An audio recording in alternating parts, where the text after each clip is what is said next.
আসসালামু আলাইকুম ওয়া রাহমাতুল্লাহ। ইন্নাল হামদালিল্লাহ ওয়াসসালাতু ওয়াসসালামু আলা মুহাম্মাদিন ওয়া আলিহি ওয়া আসহাবিহি ওয়া মা ওয়ালা। আম্মা বাদ। সম্মানিত দর্শক শ্রোতা, মুসলিম ভাই ও বোনেরা, মহাগ্রন্থ আল কোরআনের তাফসির বর্ণনা অনুষ্ঠানের আজকে 107 নম্বর পর্ব নিয়ে আপনাদের সামনে উপস্থিত হয়েছি। আজকের পর্বে পবিত্র কোরআনের সূরা আল বাকারার 126 থেকে 128 নম্বর আয়াত পর্যন্ত সংক্ষিপ্ত তাফসির এবং বঙ্গানুবাদ নিয়ে আলোচনা করা হবে। আজকের আলোচনায় সবাইকে স্বাগত জানাচ্ছি। আসুন আমরা শুরু করি। আউযু বিল্লাহি মিনাশ শাইতানির রাজিম। বিসমিল্লাহির রহমানির রহিম। وإذ قال إبراهيم رب اجعل هذا بلدا آمنا وارزق أهله من الثمرات من آمن منهم بالله واليوم الآخر قال ومن كفر فأمتعه قليلا ثم أضطره إلى عذاب النار وبئس المصير وإذ يرفع إبراهيم القواعد من البيت وإسماعيل ربنا تقبل منا إنك أنت السميع العليم ربنا واجعلنا مسلمين لك ومن ذريتنا أمة مسلمة لك وأرنا مناسكنا وتب علينا إنك أنت التواب الرحيم صدق الله العظيم। মহান আল্লাহ তাআলা ইরশাদ করেন, ওয়াইজি ক্বালা ইব্রাহিমু রব্বি জাআল হাযা বালাদান। হে রাসূল সাল্লাল্লাহু আলাইহি ওয়াসাল্লাম, আপনি স্মরণ করুন সেই সময়ের কথা যখন ইব্রাহিম আলাইহিস সালাম দোয়া করেছিলেন, রব্বি জাআল হাযা বালাদান আমিনা। হে আমাদের প্রতিপালক, আপনি এই শহরকে নিরাপদ শহর হিসেবে পরিণত করুন। অর্থাৎ এই পবিত্র মক্কা নগরীকে আপনি নিরাপদ শহরে পরিণত করুন। ওয়ারজুক আহলাহু মিনাস সামারাতি, এবং এই নগরের অধিবাসীকে আপনি ফল ফলাদি দ্বারা উত্তম রূপে রিজিক দান করুন। মান আমানা মিনহুম বিল্লাহি ওয়াল ইয়াউমিল আখির, এবং এর মধ্যে যারা আল্লাহর প্রতি এবং আখিরাতের প্রতি ঈমান এনেছে তাদেরকে আপনি উত্তম জীবিকা দান করুন। ক্বালা ওয়ামান কাফারা ফাউমাত্তিউহু কলিলান। আল্লাহ তাআলা বললেন, মান কাফারা, যারা কুফরি করবে তাদেরকে আমি খুব কম সময়ের জন্য উপভোগ করাবো। সুম্মা আদতরুহু ইলা আযাবিন নার, এবং তারপর আমি তাদেরকে আগুনের শাস্তি ভোগ করতে বাধ্য করব। ওয়াবিইসাল মাসির, আর এটা অত্যন্ত নিকৃষ্টতম গন্তব্যস্থল, নিকৃষ্টতম অবস্থানস্থল। ওয়াইজ ইয়ারফাউ ইব্রাহিমুল কাওয়াইদা মিনাল বাইতি ওয়া ইসমাইল। আরও স্মরণ করুন সেই সময়ের কথা যখন ইব্রাহিম এবং ইসমাইল আলাইহিমাস সালাম তারা কাবাগরের ভিত্তিপ্রস্তর স্থাপন করতেছিলেন। রব্বানা তাকাব্বাল মিন্না ইন্নাকা আনতাস সামিউল আলিম। তখন তারা বলেছিলেন, হে আমাদের প্রতিপালক, আমাদের পক্ষ থেকে এটি আপনি কবুল করুন, গ্রহণ করুন, নিশ্চয়ই আপনি শ্রবণকারী এবং মহাজ্ঞানী। রব্বানা ওয়া জাআলনা মুসলিমাইনি লাকা। হে আমাদের প্রতিপালক, আপনি আমাদের উভয়কে আপনার মুসলিম বান্দা হিসেবে, আনুগত্যশীল বান্দা হিসেবে পরিণত করুন। অমিন যুররিয়াতিনা উম্মাতাম মুসলিমাতান লাক, এবং আমাদের বংশধরদের মধ্য থেকে আপনি একদল অনুগত লোক সৃষ্টি করুন, আনুগত্যশীল বান্দা মুসলমান হিসেবে আপনি সৃষ্টি করুন। ওয়া আরিনা মানাসিকানা, এবং আমাদেরকে হজের আহকামসমূহ, হজের বিধিবিধানসমূহ আপনি শিক্ষাদান করুন। ওয়াতুব আলাইনা, এবং আপনি আমাদের প্রতি দয়া করুন। ইন্নাকা আনতাত তাওয়াবুর রহিম, নিশ্চয় আপনি বড়ই ক্ষমাশীল এবং করুণাময়। এ হচ্ছে সরল বঙ্গানুবাদ। এই আয়াতের ব্যাখ্যা হলো এই যে ইব্রাহিম আলাইহিস ইসলামের দোয়া বিশেষ করে এই আয়াতগুলোতে বর্ণনা করা হয়েছে। ইব্রাহিম আলাইহিস ইসলাম দোয়া করেছেন, রব্বি জাল হাজা বালাদান আমিনান, হে আমাদের প্রতিপালক, আপনি এই শহরকে, এই স্থানকে আপনি নিরাপত্তাময় শহরে পরিণত করুন। অর্থাৎ এই মক্কায়, এই শহরে অবস্থানকারীদেরকে আপনি ভয় ভীতিশূন্য হিসেবে রাখুন। আল্লাহ তাআলা তার দোয়া কবুল করেন এবং আল্লাহ তাআলা বলেন, অমান দাখালাহু কানা আমিনা, যেই ব্যক্তি এই নিরাপদ শহরে প্রবেশ করবে সেই নিরাপত্তা লাভ করবে। সূরা আল ইমরানের ৯৭ নম্বর আয়াতে একথা বলা হয়েছে। আল্লাহ তাআলা আরও বলেন, আওয়ালাম ইয়ারাউ আন্না জাআলনা হারামান আমিনা, তারা কি দেখে না যে আমি এই হেরেমকে নিরাপদ স্থান বানিয়েছি। ওয়ায়ুতাখাত্তাফুন নাসু মিন হাউলিহিম, এবং এর চতুর্পার্শ্বে যেসব মানুষ আছে তাদের উপর হামলা করা হয়, কিন্তু এখানে এই ঘরে হামলা করা হয় না। এই কাবাগরের চতুর্পার্শ্বে যতগুলো জায়গা আছে সেখানে হামলা করা হলেও এই স্থানে হামলা করা হয় না। সূরা আনকাবুতের ৬৭ নম্বর আয়াতে একথা বলা হয়েছে। এই ধরনের আরও অনেক আয়াত রয়েছে, এই সম্পর্কিত বহু হাদিসও বর্ণনা করা হয়েছে। জাবির রাদিয়াল্লাহু আনহু থেকে বর্ণিত আছে যে তিনি বলেন, আমি রাসূলুল্লাহ সাল্লাল্লাহু আলাইহি ওয়াসাল্লামকে বলতে শুনেছি, মক্কায় অস্ত্রশস্ত্র বহন করা কারো জন্য বৈধ নয়। মুসলিম শরীফে এই হাদিসটি উল্লেখ রয়েছে। সূরা ইব্রাহিমে এই প্রার্থনা, এই দোয়াটা এইভাবে এসেছে, রব্বি জাল হাযা বালাদান আমিনা। এটি দ্বিতীয়বারের প্রার্থনা ছিল যখন বাইতুল্লাহ প্রতিষ্ঠিত হয় এবং মক্কা শহর হিসেবে পরিণত হয় এবং ইসহাক আলাইহিস সালাম যখন জন্মগ্রহণ করেন। ইব্রাহিম আলাইহিস সালামের পুত্র ইসহাক আলাইহিস সালাম জন্মগ্রহণ করেন, যিনি ইসমাইল আলাইহিস সালামের চেয়ে ১৩ বছরের ছোট ছিলেন। এই জন্যই এই প্রার্থনার বা এই দোয়ার শেষে তার জন্মলাভের জন্য আল্লাহর কাছে কৃতজ্ঞতা প্রকাশ করেন। ইব্রাহিম আলাইহিস সালাম তার দোয়ার শেষে বলেন, আলহামদুলিল্লাহিল্লাযী ওয়াহাবা লি আলাল কিবারি ইসমাঈল ওয়া ইসহাক, সমস্ত প্রশংসা ওই আল্লাহর জন্য যিনি আমাকে আমার বার্ধক্য অবস্থায় আমাকে ইসমাইল এবং ইসহাক আলাইহিস সালামকে দান করেছেন পুত্র হিসেবে। ইন্না রব্বি লাসামিউদ দুআ, নিশ্চয় আমার রব আমার দোয়া শ্রবণ করেন, আমার দোয়া শুনেছেন। ইব্রাহিম আলাইহিস সালাম যখন তার সন্তানদের জন্য ইমামতির প্রার্থনা জানালেন, অর্থাৎ তারা যেন মানব জাতির ইমাম হতে পারে, এই জন্য যখন দোয়া করলেন এবং অত্যাচারীদের বঞ্চিত হওয়ার ঘোষণা শুনলেন এবং বুঝতে পারলেন যে তারপরে আগমনকারীদের মধ্যে অনেকে অবাধ্যও হবে, তখন তিনি ভয়ে শুধুমাত্র মুমিনদের জন্য আহাজ্যের প্রার্থনা জানালেন, ওয়ারজুক আহলাহু মিনাস সামারাতি মান আমানা মিনহুম বিল্লাহি ওয়াল ইয়াউমিল আখির। ইব্রাহিম আলাইহিস সালামের দোয়ার মধ্যে এখানে শুধু মুমিনদের জন্য তিনি রিজিকের প্রার্থনা করলেন, বললেন আপনি এর অধিবাসীদেরকে রিজিক দান করুন ফল ফলাদি দ্বারা, তাদের মধ্যে যারা ঈমান এনেছে আল্লাহর প্রতি এবং আখিরাতের প্রতি, শুধু তাদের জন্য দোয়া করলেন। আল্লাহ তাআলা জানিয়ে দিলেন যে ক্বালা ওয়ামান কাফারা ফাউমাত্তিউহু কলিলান, যারা কুফরি করবে তাদেরকে আমি খুব কম সময় এই পৃথিবীর নিয়ামত ভোগ করাবো। সুম্মা আদতররুহু ইলা আযাবিন নার, তারপর আমি তাদেরকে জাহান্নামের শাস্তি ভোগ করতে বাধ্য করব। অবিইসাল মাসির, আর এটা খুবই নিকৃষ্টতম স্থান। তিনি ইহলৌকিক সুখ সম্ভোগ কাফিরদেরকেও দিবেন, এটা এই আয়াত দ্বারা প্রমাণিত হলো। স্বল্প সময়ের জন্য, অর্থাৎ শুধু দুনিয়ার জীবনের জন্য তাদেরকে দিবেন, আখেরাতে তাদের জন্য কোনো সুখ শান্তির ঘোষণা নেই।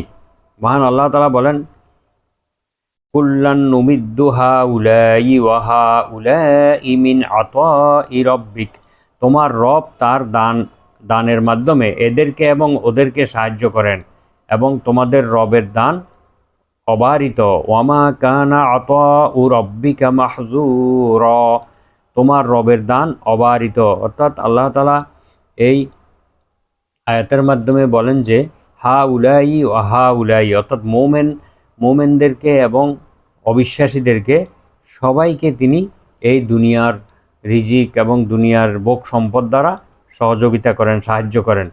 কারণ আল্লাহ তাআলার দান অবারিত। তিনি এই দুনিয়াতে আর রহমান, পরম করুণাময়, অসীম দয়ালু, সবার জন্য তার দান অবারিত। আখেরাতে বিচারের পরে যা হবার হবে, কিন্তু এই দুনিয়াতে আল্লাহ তাআলা সবাইকে কমন সুযোগগুলো, সাধারণ সুযোগগুলো সবার জন্য অবারিত রেখেছেন। আল্লাহ তাআলা আরো বলেন, কুল ইন্নাল্লাযীনা ইফতারুনা আলাল্লাহিল কাযিবা লা ইউফলিহুন। হে রাসূল, আপনি ঘোষণা করে দিন, যারা আল্লাহর নামে মিথ্যা রচনা করে তারা কখনোই সফলতা লাভ করবে না। মাতাউন ফিদ দুনিয়া সুম্মা ইলাইনা মারজিউহুম। দুনিয়ার অল্প দিনের জন্য ভোগ সম্পদ তারা ভোগ করবে। সুম্মা ইলাইনা মারজিউহুম, তারপর আমার কাছেই তাদেরকে প্রত্যাবর্তন করতে হবে। সুম্মা নুযীকুহুমুল আযাবাশ শাদীদা বিমা কানু ইয়াকফুরুন, তারপর আমি তাদেরকে কঠিন শাস্তির স্বাদ আস্বাদন করাবো, কারণ তারা যে কুফরি করেছিল সেই কুফরির কারণে তাদেরকে কঠিন শাস্তির স্বাদ আস্বাদন করাবো। এই আয়াত দ্বারাও প্রমাণিত হলো যে দুনিয়াতে তাদেরকে কিছুদিনের জন্য ভোগ সম্পদ আল্লাহ তাআলা দিবেন। এই আয়াত দুটি হলো সূরা ইউনূসের ৬৯ এবং ৭০ নম্বর আয়াত। অন্য আয়াতে আল্লাহ তাআলা বলেন, ওয়ামান কাফারা ফালা তাহজুনকা কুফরুহ। যারা কুফরি করেছে তাদের এই কুফরি যেন আপনাকে বেদনাক্লিষ্ট না করে, আপনাকে যেন পেরেশান না করে। ইলাইনা মারজিউহুম, তাদের প্রত্যাবর্তনস্থল আমার কাছে।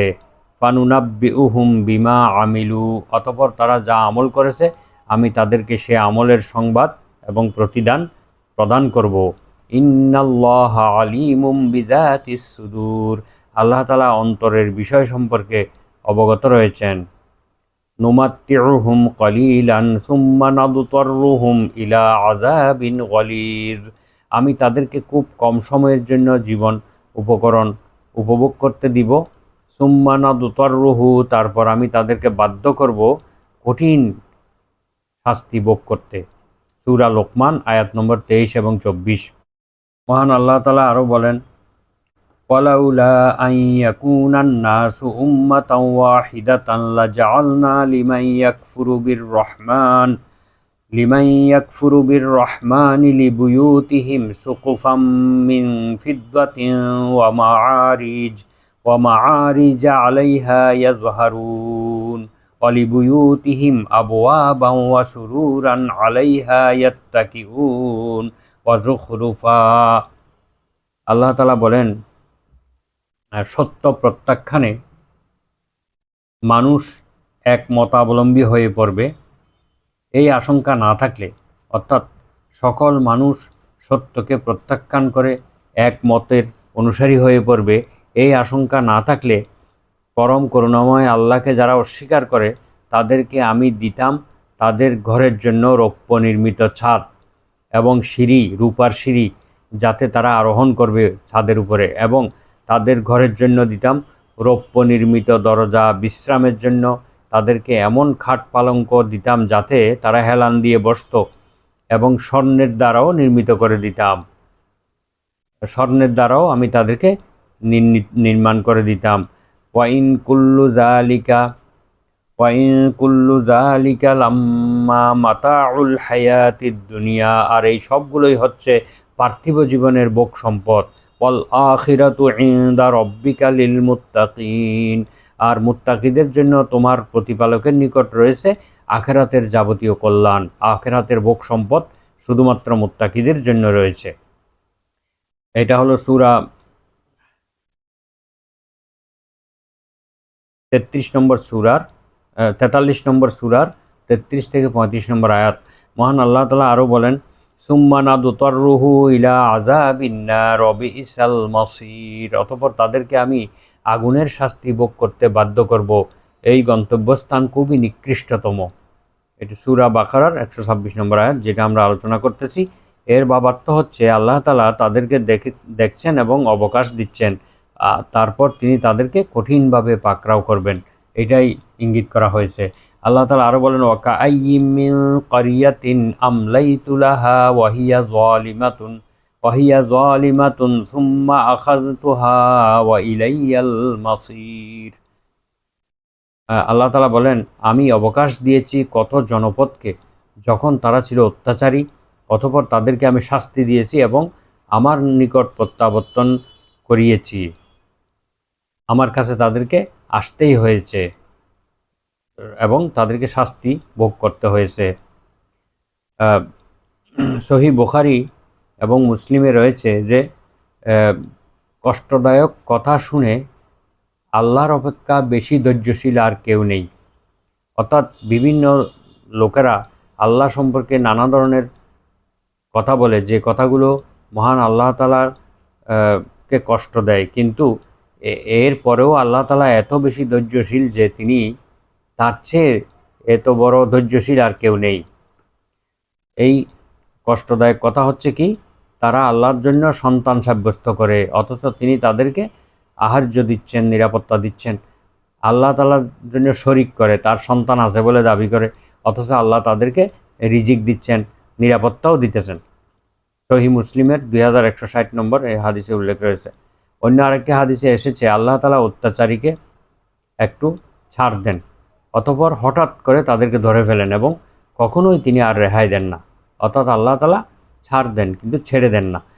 রাসূলুল্লাহ সাল্লাল্লাহু আলাইহি ওয়াসাল্লাম একদিন একটি আয়াত পাঠ করেন। আয়াতটি হলো ওয়াকাযালিকা আখযু রাব্বিকা ইযা আখাযাল কুরা ওয়া হিয়া যালিমাতুন ইন্না আখযাহু আলীমুন শাদীদ। কাযালিকা অনুরূপভাবে তোমার রবের ধরপাকড় যখন তিনি কোনো জনপদকে ধরেন, এই অবস্থায় যে যখন তারা জালেম হয়, জনপদের অধিবাসীরা যখন জালেম হয়, অত্যাচারী হয়, অত্যাচার করে, তখন তাদেরকে তোমার রব পাকড়াও করেন, কঠিনভাবে তাদেরকে ধরেন। ইন্না আখজাহু আলিমুন শাদীদ, নিঃসন্দেহে আল্লাহ তাআলার পাকড়াও বা আল্লাহ তাআলার ধরপাকড় অত্যন্ত যন্ত্রণাদায়ক এবং অত্যন্ত কঠোর। সূরা হুদের 102 নম্বর আয়াতে এটি উল্লেখ রয়েছে। কাবাগর তৈরি এবং ইব্রাহিম আলাইহিস সালামের যে আন্তরিক দোয়া, তা হচ্ছে ইব্রাহিম ও ইসমাইল আলাইহিস সালাম একটি কল্যাণকর শুভ কাজ শুরু করেন এবং এই কাজটি আল্লাহ তাআলা কবুল করেন কিনা এজন্য তাদের একটা ভয় ছিল, এই কল্যাণকর কাজটি কবুল করেন কিনা এজন্য তারা আল্লাহর কাছে কবুলের জন্য দোয়া করেছেন।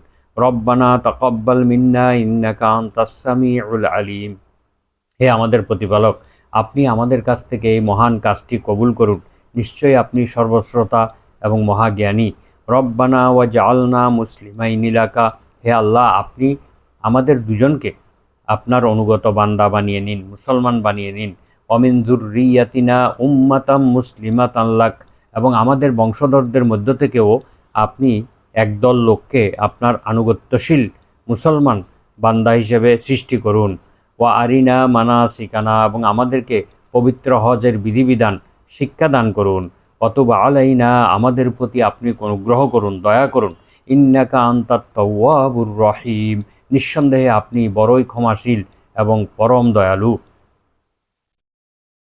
ওয়াহাব ইবনে ওয়ার্দ রহিমাহুল্লাহ এই আয়াতটি পাঠ করে খুব বেশি কাঁদতেন এবং বলতেন, হে আল্লাহ তাআলার প্রিয় বন্ধু এবং নবী ইব্রাহিম আলাইহিস সালাম আল্লাহর কাজ তার হুকুমেই করেছেন, তার হুকুমেই তার ঘর নির্মাণ করেছেন, তারপরেও আপনি ভয় করছেন যে না জানি আল্লাহ এটি কবুল না করেন। এই জন্য আপনি এভাবে বিনীতভাবে তার কাছে দোয়া করেছেন। ইমাম বুখারী রাহিমাহুল্লাহ তার সহিহ গ্রন্থে বর্ণনা করেছেন যে ইবনে আব্বাস রাদিয়াল্লাহু আনহু বলেছেন, ইসমাইল আলাইহিস সালাম এবং তার মাকে সাথে নিয়ে চলতে চলতে ইব্রাহিম আলাইহিস সালাম এমন একটি জায়গায় একটি গাছের কাছে পৌঁছান যে গাছের নিচে অবস্থিত ছিল জমজম কূপ এবং উপরের দিক ছিল কাবাগরের অবস্থান। তখন ইসমাইল আলাইহিস সালাম এতই ছোট ছিলেন যে তাকে তার মাকেই দেখাশোনা করতে হতো। মক্কায় তখন কোনো জনবসতি ছিল না এবং পানিরও কোনো ব্যবস্থা ছিল না। একটি ব্যাগের মধ্যে সামান্য কিছু খেজুর এবং একটি পানির পাত্র, সামান্য পরিমাণ পানিসহ ইব্রাহিম আলাইহিস সালাম তাদেরকে সেখানে রেখে চলে আসেন। ইব্রাহিম আলাইহিস সালাম যখন চলে আসছিলেন তখন ইসমাইল আলাইহিস সালামের মা তার পিছু পিছু আসেন এবং জিজ্ঞেস করেন, হে ইব্রাহিম, আপনি আমাদেরকে এই বিরান ভূমিতে কার কাছে রেখে চলে যাচ্ছেন, যেখানে কোনো লোকবসতি নেই? তিনি এই প্রশ্নটি বারবার করছিলেন কিন্তু ইব্রাহিম আলাইহিস সালাম কোনো উত্তর দিচ্ছিলেন না। ইসমাইলের মা তাকে প্রশ্ন করলেন, আল্লাহ কি আপনাকে এইরূপ করতে বলেছেন? তখন ইব্রাহিম আলাইহিস সালাম বললেন, হ্যাঁ। তখন তিনি বললেন, তাহলে এতে আমি খুশি, কারণ আল্লাহ আমাদেরকে কখনো ধ্বংস করবেন না, ত্যাগ করবেন না। এরপর ইব্রাহিম আলাইহিস সালাম ওখান থেকে চলে আসেন, কিন্তু কিছু দূর পথ অতিক্রম করার পর যখন তাদেরকে আর দেখা যাচ্ছিল না, তখন সানাইয়া নামক স্থানে পৌঁছে কাবার দিকে ফিরে দুই হাত তুলে তিনি আল্লাহর কাছে দোয়া করেছিলেন, রব্বানা ইন্নী আসকানতু মিন যুররিয়াতি বিওয়াদিন গায়রি যি জারইন ইনদা বাইতিকাল মুহাররম। হে আমাদের প্রতিপালক, আমি আমার বংশধরদের কয়েকজনকে বসবাস করালাম এমন একটি জায়গায়, এমন একটি অনুর্বর উপত্যকায়, আপনার গৃহের নিকট, যেখানে কোনো বৃক্ষলতা নেই, এমন একটি জায়গায় আপনার ঘরের কাছে তাদেরকে বসবাস করতে দিয়ে আসলাম। সূরা ইব্রাহিমের ৩৭ নম্বর আয়াতে এটা উল্লেখ রয়েছে। ইসমাইল আলাইহিস সালামের মা অতঃপর শিশু ইসমাইলের কাছে ফিরে আসেন, পানি পান করেন এবং ছেলের পরিচর্যা করতে থাকেন।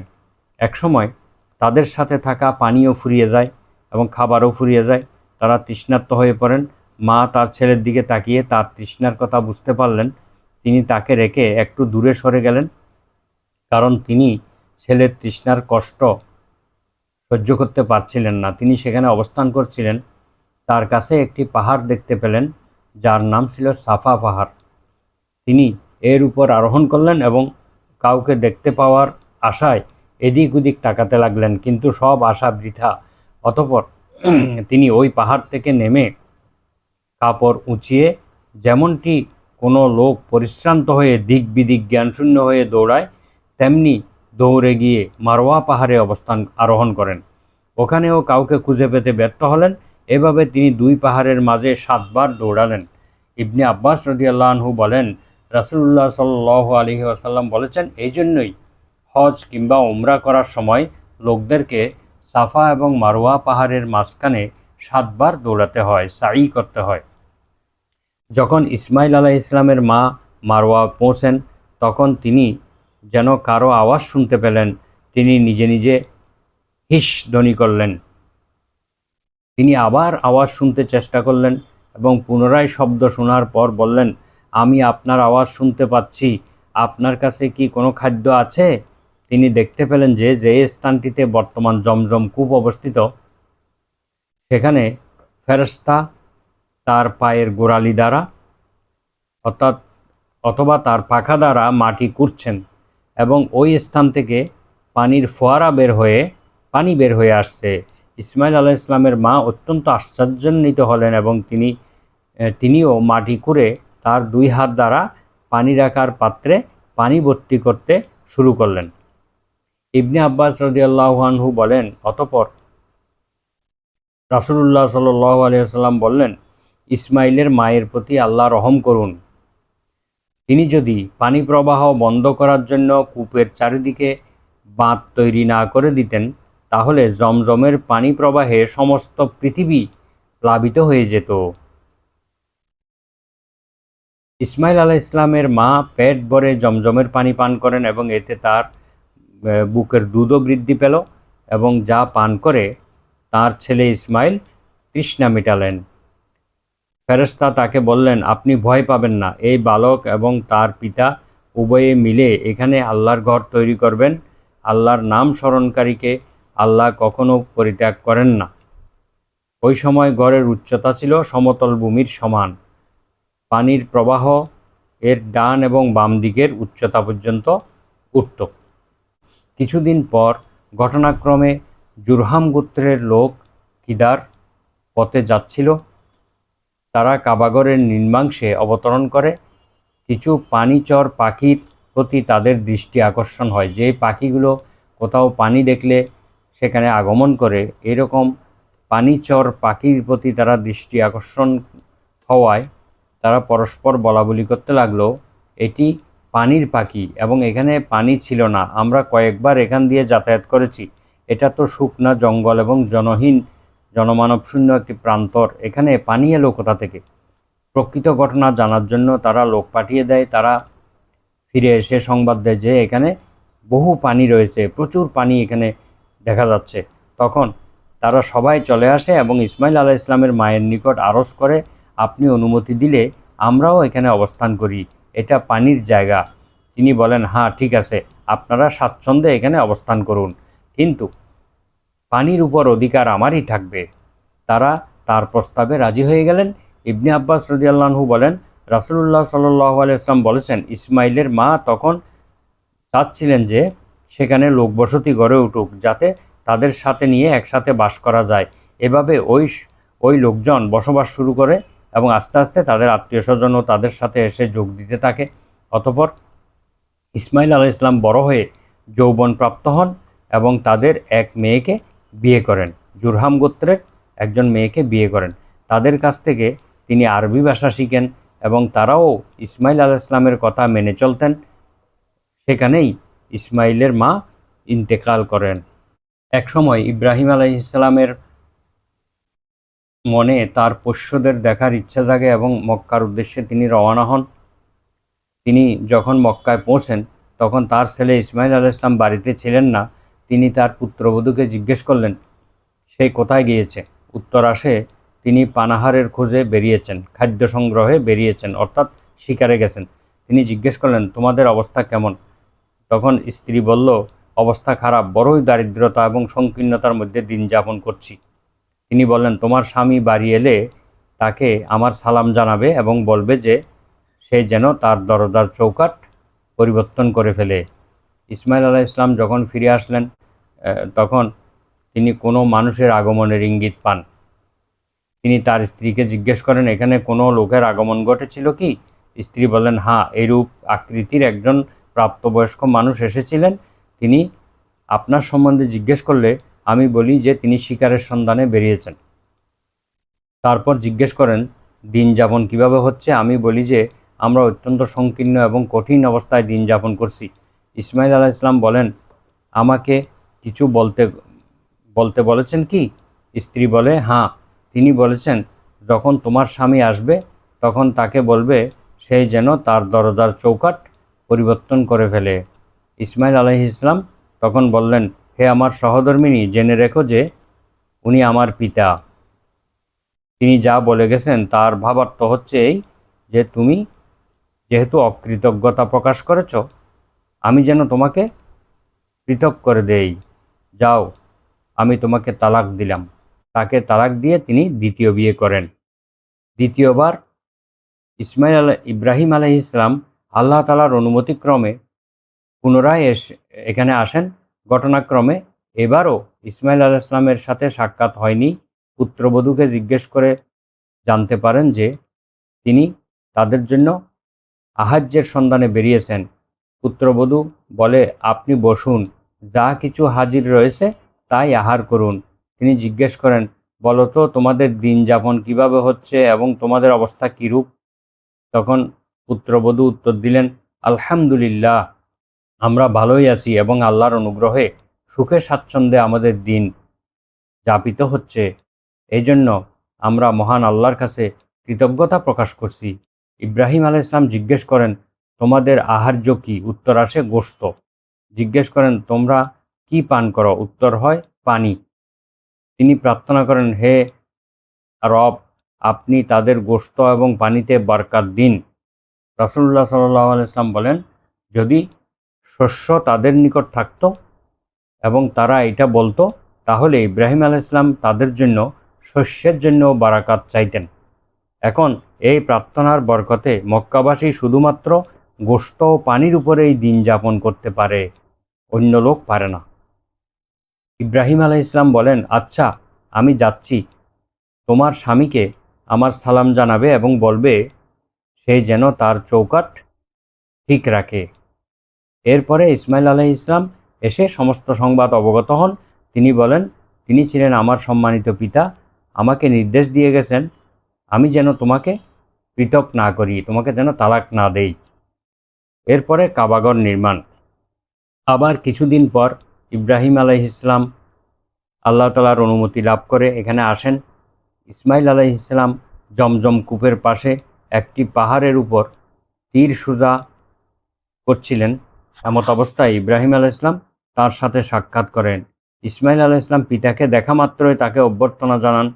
পিতা পুত্রের মিলন হলে ইব্রাহিম আলাইহিস সালাম বলেন, হে ইসমাইল, আমার প্রতি আল্লাহ তাআলা একটি নির্দেশ দিয়েছেন।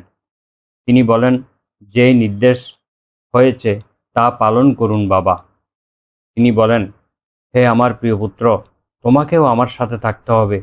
তিনি আরজ করেন, আমি হাজির আছি বাবা। তিনি বলেন, এই স্থানে আল্লাহ তাআলার একটি ঘর নির্মাণ করতে হবে। তিনি বলেন, খুব ভালো কথা বাবা।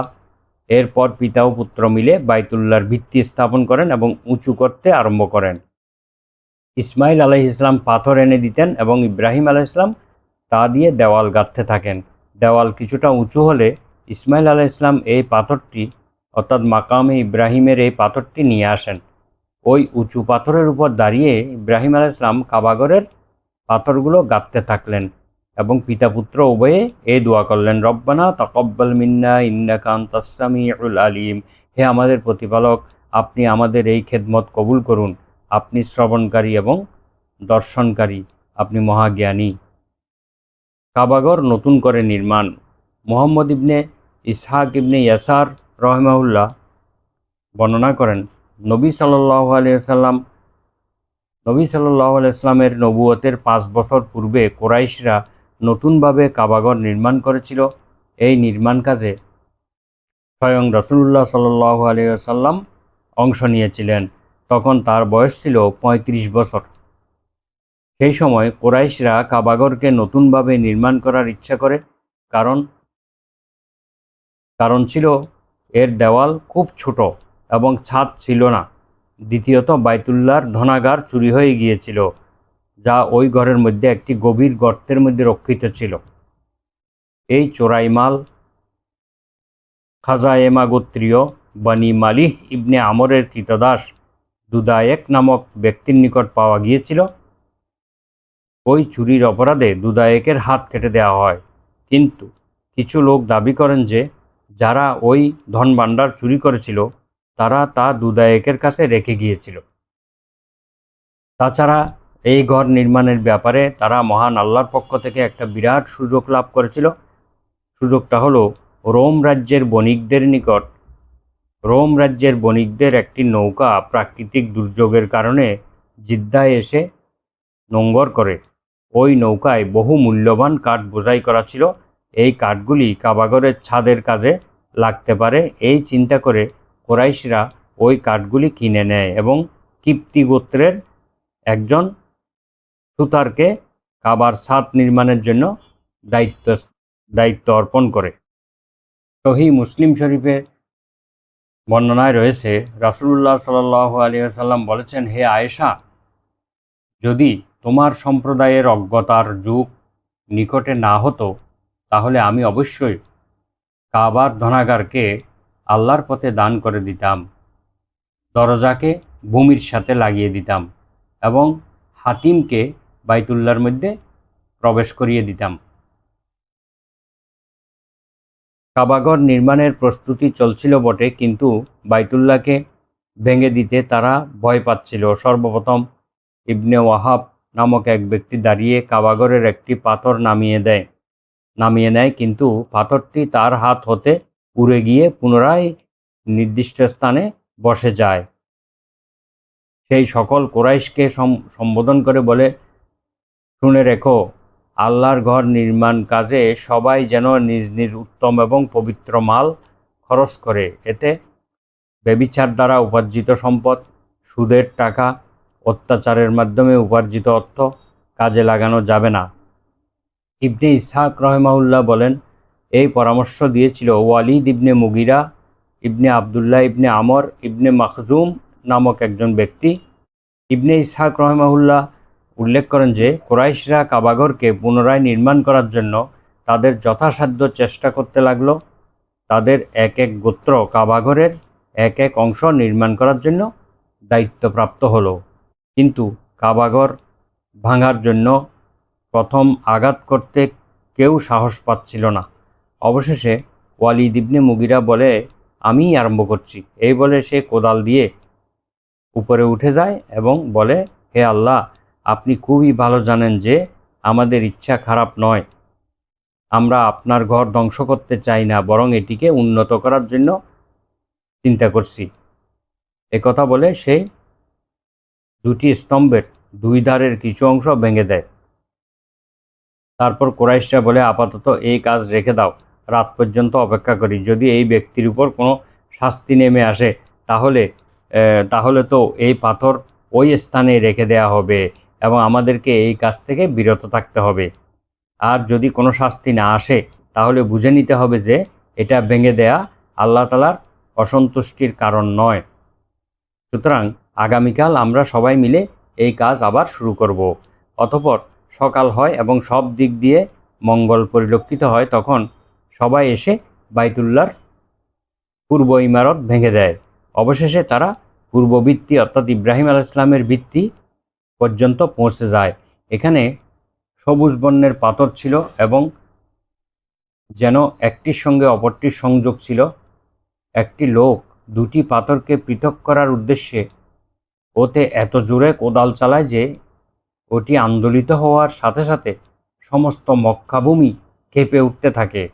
তখন জনগণ বুঝতে পারে যে পাথরগুলিকে পৃথক করে ওর স্থানে অন্য পাথর লাগানো আল্লাহ তাআলার নিকট গ্রহণযোগ্য নয়। কাজেই ওটা তাদের শক্তির বাইরের কাজ। সুতরাং তারা ওই কাজ থেকে বিরত থাকে এবং ওই পাথরগুলিকে ওইভাবেই তারা রেখে দেয়। পরে হাজরে আসওয়াদ স্থাপন নিয়ে বিরোধ। অবশেষে তারা হাজরে আসওয়াদ রাখার স্থান পর্যন্ত পৌঁছে যায়। এখন প্রত্যেক গোত্রই ওই মর্যাদায় অংশ নিতে চায়। সুতরাং তারা পরস্পরে ঝগড়া বিবাদ করতে থাকে, এমনকি যুদ্ধ বাঁধার উপক্রম হয়।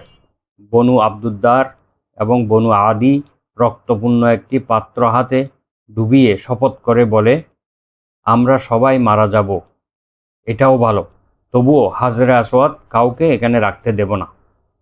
এভাবে 4-5 দিন কেটে যায়। অতঃপর কুরাইশরা পরস্পর পরামর্শের জন্য মসজিদে একত্রিত হয়। আবু উমাইয়া ইবনে মুগিরা ছিল কুরাইশদের মধ্যে সর্বাপেক্ষা বয়স্ক এবং জ্ঞানী ব্যক্তি।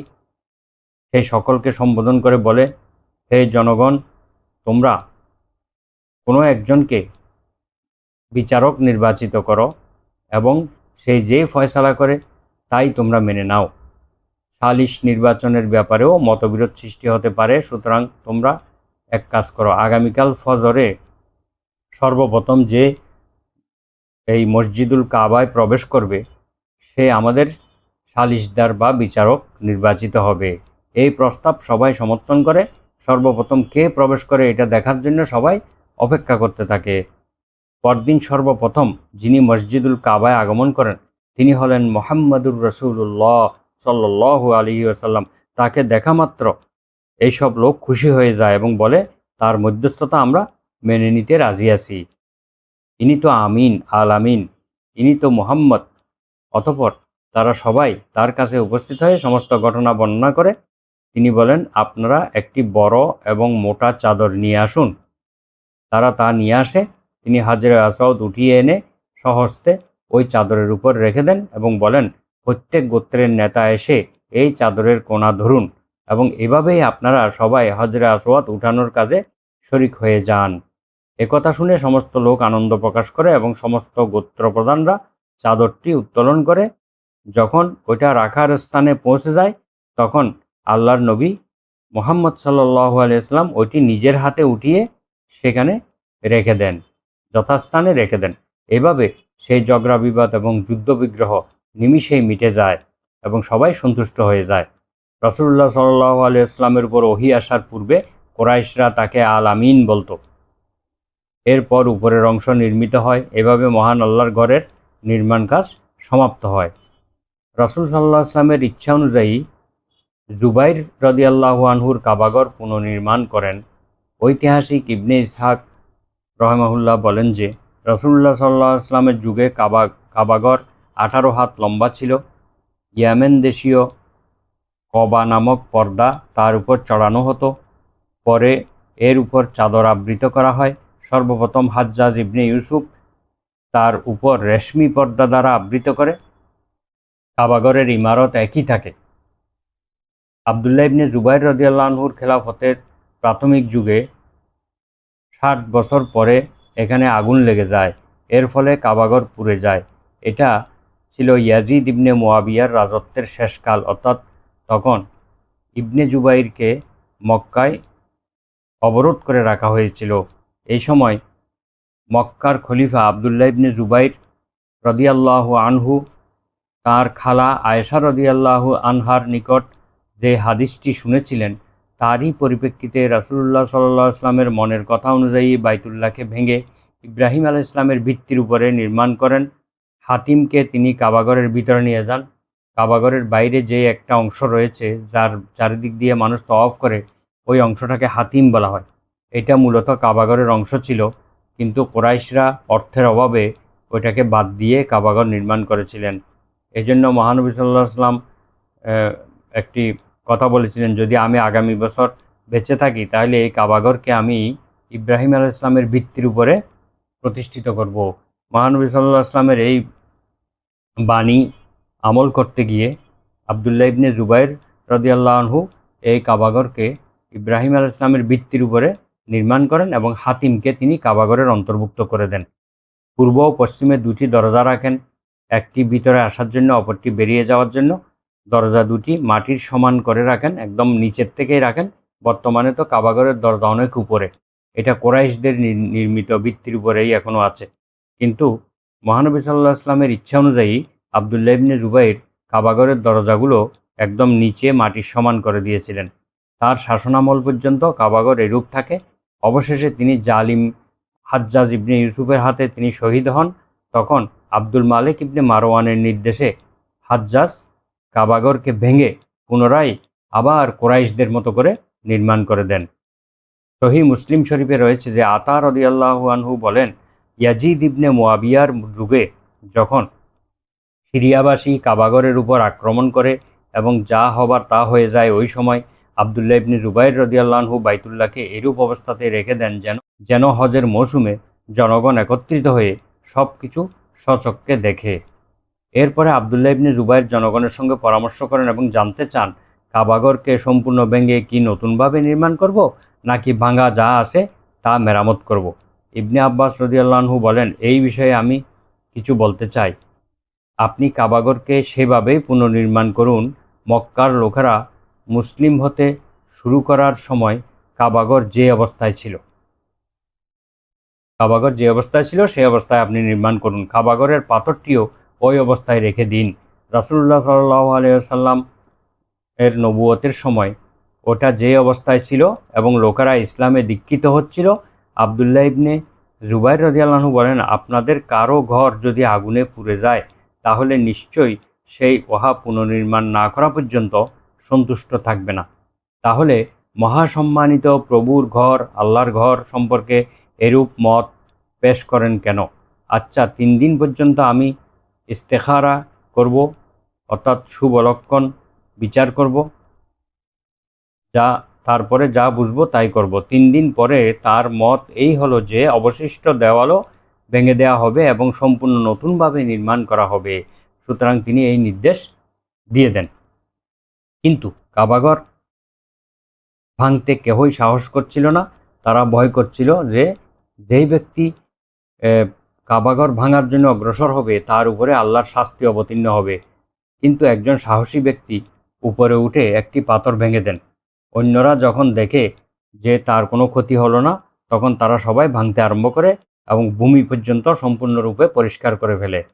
সে সময় আবদুল্লাহ ইবনে জুবাইর রাদিয়াল্লাহু আনহু চারদিকে স্তম্ভ দাঁড় করিয়ে দেন এবং ওর উপরে পর্দা করে দেন।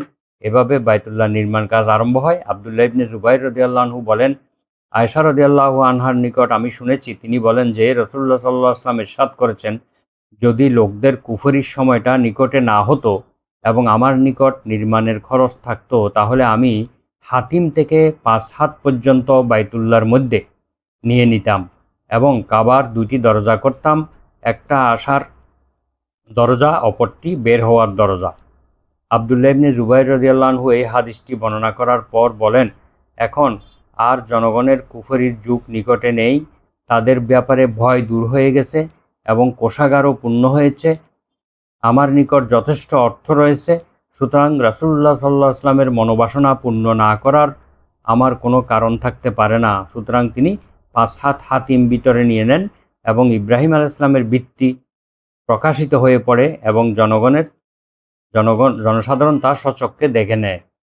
এরই উপর দেওয়াল গাঁথা হয়। বাইতুল্লাহর দৈর্ঘ্য ছিল 18 হাত। তিনি মনে করেছিলেন যে কাবাঘরটি খুবই ছোট, তাই তিনি কাবার সম্মুখভাগ আরও 10 ফুট প্রশস্ত করেন এবং 2টি দরজার ব্যবস্থা করেন। একটি ছিল প্রবেশপথ, অপরটি ছিল বের হওয়ার পথ। আবদুল্লাহ ইবনে জুবাইর রাদিয়াল্লাহু আনহু শাহাদতের পর আব্দুল মালিকের নিকট পত্র লিখে হাজ্জাজ তার পরামর্শ চায় যে এখন কি করা যায়। এটাও লিখে পাঠায় যে ঠিক ইব্রাহিম আলাইহিস সালামের ভিত্তির উপর যে কাবা নির্মিত হয়েছে এটা মক্কার সুবিচারকগণ স্বচক্ষে দেখেছেন। কিন্তু আব্দুল মালিক উত্তর দেন, আমরা জুবাইর রাদিয়াল্লাহু আনহুর কাজটির সাথে একমত পোষণ করছি না। দৈর্ঘ্য ঠিক রাখো, কিন্তু হাতিমকে কাবাঘরের বাইরে রেখে দাও এবং দ্বিতীয় দরজাটি বন্ধ করে দাও। হাজ্জাজ আব্দুল মালিকের এই নির্দেশক্রমে কাবাকে ভেঙে দিয়ে পূর্বের ভিত্তির উপর নির্মাণ করে। ইমাম নাসাই রাসূলুল্লাহ সাল্লাল্লাহু আলাইহি ওয়াসাল্লামের যে হাদিসটি আয়েশা রাদিয়াল্লাহু আনহা থেকে বর্ণনা করেছেন সেখানে ঘটনাটির পূর্ণ বিবরণ দেওয়া হয়নি। কিন্তু আবদুল্লাহ ইবনে জুবাইরের ভিত্তিকে ঠিক রাখাই সুন্নতের পন্থা ছিল, কেননা রাসূলুল্লাহ সাল্লাল্লাহু আলাইহি ওয়াসাল্লামের মনোবাসনা ছিল এটাই। কিন্তু সেই সময় তার এতই ভয় ছিল যে মানুষ হয়তো খারাপ ধারণা করবে, কারণ তারা সবেমাত্র মুসলিম হয়েছে। কিন্তু আব্দুল মালিক ইবনে মারওয়ান এই হাদিসটি জানত না, এই জন্যই তিনি এটা ভাঙিয়ে দেন। কিন্তু যখন তিনি হাদিসটি জানতে পারেন তখন তিনি খুব দুঃখ করে বলেন, হায়, আমি যদি ওইটিকে না ভেঙে পূর্বের অবস্থায় রেখে দিতাম কতই না ভালো হতো। সহিহ মুসলিমের একটি হাদিসে এসেছে, হারিস ইবনে ওবায়দুল্লাহ রাদিয়াল্লাহু আনহু যখন আব্দুল মালিক ইবনে মারওয়ানের খিলাফতকালে তার নিকট প্রতিনিধি রূপে গমন করেন, তখন আব্দুল মালিক তাকে বলেন, আমি ধারণা করি যে আবু হাবিব অর্থাৎ আবদুল্লাহ ইবনে জুবাইর এই হাদিসটি তার খালা আয়েশা রাদিয়াল্লাহু আনহা থেকে শুনেননি। তখন হারিস ইবনে ওবায়দুল্লাহ বলেন, অবশ্যই তিনি শুনেছেন। আয়েশা রাদিয়াল্লাহু আনহা হতে স্বয়ং আমি নিজেও শুনেছি। আব্দুল মালিক তাকে জিজ্ঞেস করেন, কি শুনেছেন? তিনি বলেন, আমি শুনেছি তিনি বলতেন, রাসূলুল্লাহ সাল্লাল্লাহু আলাইহি ওয়াসাল্লাম আমাকে বলেছেন, হে আয়েশা, তোমার কওম বাইতুল্লাহকে সংকীর্ণ করে দিয়েছে। যদি তোমার সম্প্রদায়ের শিরকের যুগ নিকটে না হতো তাহলে নতুনভাবে আমি এর কমতি পূরণ করতাম। এসো আমি তোমাকে এর প্রকৃত ভিত্তিটা দেখিয়ে দেই। হয়তো তোমার গোত্র আবার এর প্রকৃত ভিত্তির উপর নির্মাণ করতে পারে। অতঃপর তিনি আয়েশা সিদ্দিকা রাদিয়াল্লাহু আনহাকে প্রায় 7 হাত দেখিয়ে দেন এবং বলেন, আমি এর 2টি দরজা নির্মাণ করতাম, একটি আগমনের এবং অপরটি প্রস্থানের, এবং দরজা 2টি মাটির সমান করে রাখতাম। একটি রাখতাম পূর্বমুখী এবং অপরটি রাখতাম পশ্চিমমুখী। তুমি কি জানো যে তোমার কওম দরজাকে এত উঁচু করে রেখেছে কেন? আয়েশা রাদিয়াল্লাহু আনহা বলেন, না, রাসূলুল্লাহ সাল্লাল্লাহু আলাইহি ওয়াসাল্লাম বললেন, শুধুমাত্র নিজেদের মর্যাদা প্রকাশের জন্য যাকে চাইবে তাকে প্রবেশ করতে দিবে এবং যাকে চাইবে না তাদেরকে প্রবেশ করতে দিবে না। যখন লোক ভিতরে যেতে চাইতো তখন তারা তাকে উপর থেকে ধাক্কা দিত, ফলে সে পড়ে যেত। আর যাকে তারা প্রবেশ করানোর ইচ্ছা করত তাকে হাত ধরে টেনে ভিতরে নিয়ে যেত। আব্দুল মালিক তখন বলেন, হে হারিস, আপনি কি স্বয়ং এই হাদিসটি আয়েশা রাদিয়াল্লাহু আনহা থেকে শুনেছেন? তিনি বলেন, হ্যাঁ, আমি স্বয়ং এই হাদিসটি শুনেছি। তখন আব্দুল মালিক কিছুক্ষণ ধরে লাঠির উপর ভর দিয়ে চিন্তা করেন। তারপর তিনি বলেন, যদি আমি এটি ওই রকমই রেখে দিতাম তাহলে কতই না ভালো হতো। ইব্রাহিম ও ইসমাইল আলাইহিস সালাম যে দোয়া করেছিলেন ওর অনুরূপ দোয়া আল্লাহ তার বান্দাদেরকে করতে শিখিয়েছেন। যেমন সূরা ফুরকানের ৭৪ নম্বর আয়াতে আল্লাহ বলেন, ওয়াল্লাযীনা ইয়াকুলুনা রব্বানা হাব লানা মিন আজওয়াজিনা ওয়া যুররিয়াতিনা কুররাতা আ'য়ুন ওয়াজআলনা লিল মুত্তাকিনা ইমামা। যারা এরকম দোয়া করে আল্লাহ তাদের প্রশংসা করে বলেন, যারা বলে যে রব্বানা হাব লানা, হে আমাদের প্রতিপালক, আপনি আমাদেরকে দান করুন, মিন আজওয়াজিনা ওয়া যুররিয়াতিনা, আমাদের স্ত্রীগণের থেকে, আমাদের সন্তান সন্ততিদের থেকে আপনি কুররাতা আ'য়ুন, আমাদের চক্ষু ঠান্ডাকারী বানান, আমাদের চক্ষু শীতলকারী বানান, ওয়াজআলনা লিল মুত্তাকিনা ইমামা, এবং আমাদেরকে মুত্তাকিদের ইমাম বা মুত্তাকিদের আদর্শ স্বরূপ আমাদেরকে সৃষ্টি করুন। এটাও আল্লাহ তাআলার একটি ভালোবাসার দলিল যে মানুষ কামনা করবে তার মৃত্যুর পরে তার সন্তানরাও যেন আল্লাহ তাআলার ইবাদতে লিপ্ত থাকে। আল্লাহ তাআলা অন্য জায়গায় বলেন যে ওয়াজনুবনি ওয়া বানিয়া আন না'বুদাল আসনাম, আমাকে এবং আমার পুত্রদেরকে আপনি মূর্তি পূজা থেকে দূরে রাখুন। সূরা ইব্রাহিম আয়াত নম্বর ৩৫। রাসূলুল্লাহ সাল্লাল্লাহু আলাইহি ওয়াসাল্লাম বলেছেন, আদম সন্তান মারা যাওয়া মাত্র তার কার্যাবলী শেষ হয়ে যায়। ইদা মাতাল ইনসানু ইনকাতা আনহু আমালুহু, মানুষ যখন মারা যায় তার আমলের কার্যাবলী শেষ হয়ে যায়। ইল্লা মিন সালাসাতিন, তিনটি জিনিসের কার্য অবশিষ্ট থাকে। ইল্লা মিন সাদাকাতিন জারিয়াতিন, একটি হলো সাদাকায়ে জারিয়া, ওয়া ইলমিন ইউনতাফাউ বিহি, এবং এমন ইলম রেখে যাওয়া যার থেকে উপকার লাভ করা হয়। ওয়া ওয়ালাদিন সালিহিন ইয়াদউ লাহু, সৎ সন্তান যে তার জন্য দোয়া করে। এই তিনটি ছাড়া আর বাকি আমলগুলো শেষ হয়ে যায়। সুতরাং এই তিনটার মধ্যে কোনো একটিও যদি মানুষ রেখে যেতে পারে তাহলে সেটা তার জন্য মৃত্যুর পরে উপকারে আসবে। ইব্রাহিম আলাইহিস সালাম দোয়ার মধ্যে বলেছিলেন, ওয়া আরিনা মানাসিকানা, আমাদেরকে হজের নিয়মকানুন শিখিয়ে দিন। কাবাগরের ইমারত পূর্ণ হওয়ার পর জিবরিল আলাইহিস সালাম তাকে নিয়ে সাফা পর্বতে আসেন, অতঃপর মারওয়া পর্বতে যান এবং বলেন যে এগুলি হচ্ছে আল্লাহর স্মৃতির নিদর্শন। অতঃপর তাকে মিনার দিকে নিয়ে যান। আকাবার উপর একটি গাছের পাশে শয়তানকে দাঁড়িয়ে থাকতে দেখে জিবরিল আলাইহিস সালাম ইব্রাহিম আলাইহিস সালামকে বলেন, তাকবীর পাঠ করে তার উপর পাথর নিক্ষেপ করুন। ইবলিস ওখান থেকে পালিয়ে গিয়ে জামারায়ে আকাবার পাশে গিয়ে দাঁড়ায়, ওখানেও তিনি তাকে পাথর মারেন। অতঃপর এই কলুষিত শয়তান নিরাশ হয়ে চলে যায়। হজের আহকামের মধ্যে সে কিছু গোলমাল সৃষ্টি করতে চেয়েছিল কিন্তু সুযোগ পেল না এবং সম্পূর্ণরূপে নিরাশ হয়ে গেল। ওখান থেকে জিবরিল আলাইহিস সালাম তাকে মাশআরুল হারামের দিকে নিয়ে যান, অতঃপর আরাফার ময়দানে পৌঁছে দেন। তারপর জিবরিল আলাইহিস সালাম তাকে ৩ বার জিজ্ঞেস করেন, বলুন আপনি বুঝেছেন? তিনি বললেন, হ্যাঁ বুঝেছি।